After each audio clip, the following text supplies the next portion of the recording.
ಆತ್ಮೀಯ ರೈತ ಬಾಂಧವರಿಗೆ ನಮಸ್ಕಾರಗಳು. ಅಡಕೆ ಮರದಲ್ಲಿ ಹಿಂಗಾರುಗಳು ಒಣಗುವಂಥದ್ದು, ಹಾಗೆ ಹಿಂಗಾರದಲ್ಲಿರುವ ಅಡಕೆಯ ಹರಳುಗಳು ಉದುರುವುದನ್ನು ನೀವು ನೋಡ್ತಾ ಇದ್ದೀರಿ.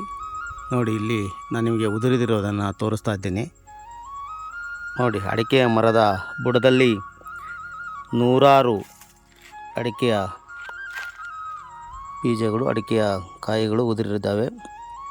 ಹರಳುಗಳು ಹೇಗೆ ಉದುರಿದ್ದಾರೆ ಅಂತ ತೋರಿಸ್ತಾ ಇದ್ದೀನಿ ನಿಮಗೆ. ನೀವು ನೋಡ್ತಾ ಇದ್ದೀರಿ, ನನ್ನ ಕೈಯಲ್ಲೀಗ ಅಡಿಕೆ ಹರಳುಗಳು ಉದುರಿದ್ದನ್ನು ತೋರಿಸ್ತಾ ಇದ್ದೀನಿ.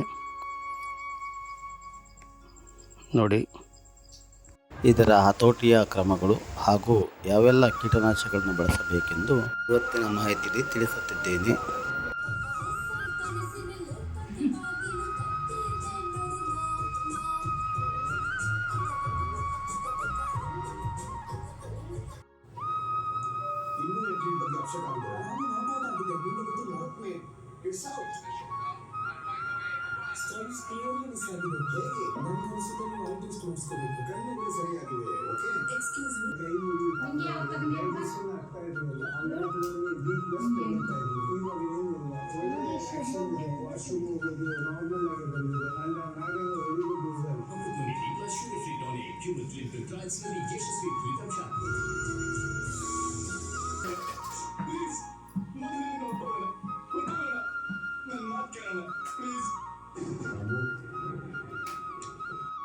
ನಾವು ಮದ್ದನ್ನು ಸಿಂಪಡಣೆ ಮಾಡಲಿಕ್ಕೆ 200 ಲೀಟರ್ನ ಒಂದು ಬ್ಯಾರಲ್ಲಿ ನೀರನ್ನು ತುಂಬಿಸಿದ್ದೇವೆ.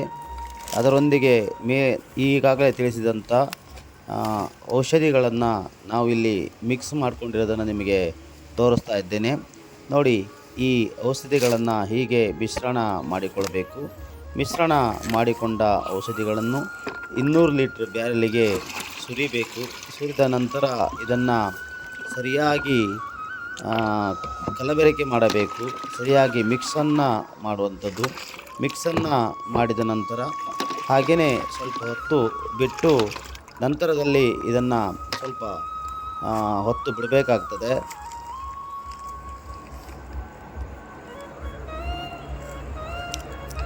ಹಾಗಾದರೆ ನಾವು ಇದನ್ನು ಸಿಂಪಡಣೆ ಮಾಡೋದು ಯಾವ ಉಪಕರಣ ಅಂತ ತೋರಿಸ್ತಾ ಇದ್ದೇನೆ. ನೋಡಿ, ಇದು ಔಷಧಿ ಸಿಂಪಡಣೆ ಮಾಡುವಂಥ ಒಂದು ಮಷೀನು. ಈ ಮಷೀನ್ನ ಮೂಲಕ ಔಷಧಿಯನ್ನು ನಾವು ಸಿಂಪಡಣೆ ಮಾಡ್ತೇವೆ.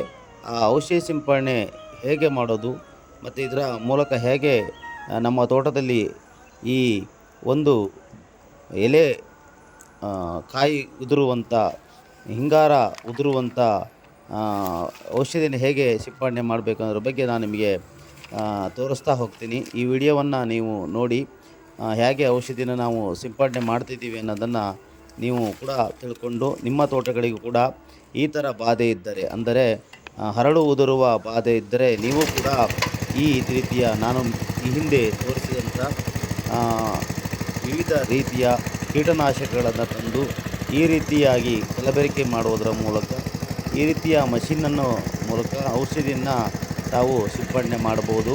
ಹಾಗಾದರೆ ಬನ್ನಿ, ನಾವು ಈ ಔಷಧಿಯ ಸಿಂಪಡಣೆಯನ್ನು ಹೇಗೆ ಮಾಡ್ತಾಯಿದ್ದಾರೆ ಅನ್ನೋದನ್ನು ಈಗಾಗಲೇ ನೋಡ್ಕೊಂಡು ಬರೋಣ.